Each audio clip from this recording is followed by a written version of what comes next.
What's going on, Internet? My name is Iron Jordan. Welcome back to the channel. Today we're going to be doing our first Dragon Ball Super card game meta-analysis video. We're going to ask the question, why are Surge leaders so prevalent in the meta right now? Why are they so dominant? And we're going to try to answer it. So, why are Surge leaders so dominant? Well, I think it comes down to three things that they all do in common. The three leaders that are tier right now that are kind of dominating competitive play are Surge Piccolo, Surge Broly, Surge Goku. Now, the first thing that they all have in common is that they're multicolored. So, obviously, that's an advantage. That might seem like a doy moment, but it's a pretty big advantage. There used to be downsides to this, like, hey, if you're a blue and green leader, like Piccolo, you get hit by Tien and Tao, but both of those cards are gone. So, the benefits far outweigh the downsides now. So obviously being multicolored is a big deal. That's the easy one. You get access to all of both of your colors' best cards. The second thing is that their front sides are incredibly powerful. Every leader starts with a front side. You have to start on your front side. No leader in this game starts awakened, although that would be pretty cool for something. Bandai, you should probably consider that. It'd be awesome. But every leader on their front side is super good. So Piccolo gets to stride one, draw one. He doesn't have to attack. He just stride one, draw one at the beginning of his turn.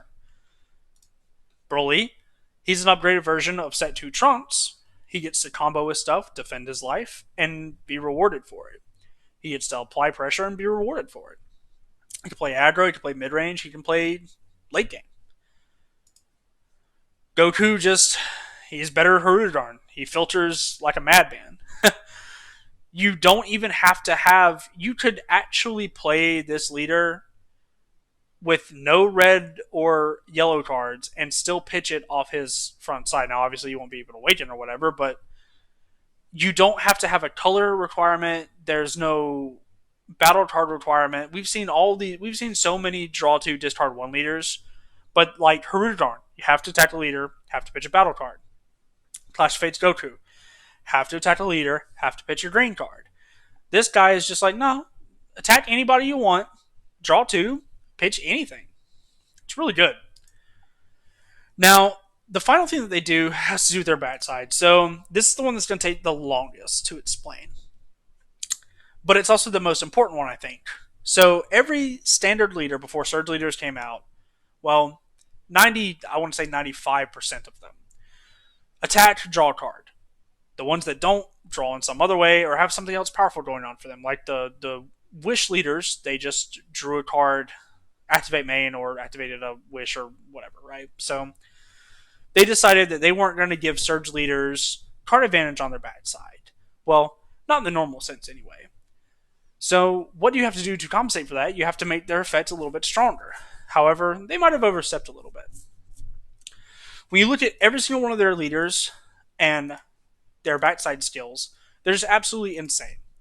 So Piccolo might not draw a card whenever he attacks, but he doesn't have to. He can play hand advantage in the other way. He can make your opponent just lose cards in hand. In one turn cycle with a regular leader, you're going to draw one card off that leader going +1.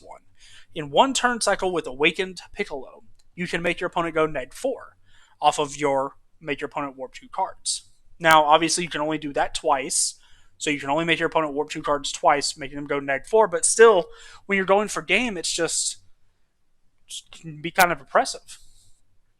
So the hand advantage almost doesn't matter. Because to get that same level of hand advantage from, a normal leader, you'd have to go 4 turn cycles.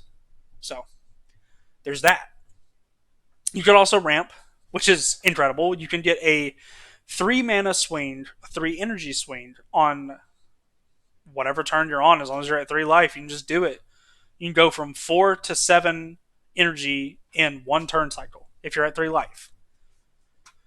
Broly gets the best of both worlds in offense and defense. He gets a combo card from his drop area. Get double strike, which is pretty awesome. You just throw like a multicolor card out there in a rival, or throw a super combo out there, draw a card, and just push for game. Or you can just kill anything. Just kill anything. Can it be KO'd? It doesn't matter if it has barrier or not. Height of Mastery, gone. Victory Strike, gone. Fu Shrouded in Mystery turns off everything except for leader effects, gone. That's why I like Broly the best, but I don't think there's any argument that Goku is not the best. First of all, he activated 5 life, so he gets to play a lot safer than Broly and Piccolo do. Secondly, his ignoring barrier skill either is super good on the offense because you turn off blocker and all that other stuff, or just buys you 2 turns on defense because what is your opponent going to do? Attack with a bunch of signal strikers? You get plus 10k power as well, which is hyper defensive. You kind of can use this to push for game if you want to, but mostly I see this used as a defensive thing like, hey, I'm just going to double beam myself essentially for literally 0 cards out of my hand. And what are you going to do? You're going to push through 25k? Fantastic. So I think that about sums up why they're so incredibly much more powerful than normal leaders. Obviously, you're still going to see some starter baby. You're still going to see some Broly until the errata takes place, which I think takes place next week. It's February the 4th right now. So, yeah, I mean, we've got Set 9 coming up. I think these leaders are still going to be very good. They're still going to be in the meta. They're still going to be tier 1, all 3 of them. Poor Kefla can't get a break.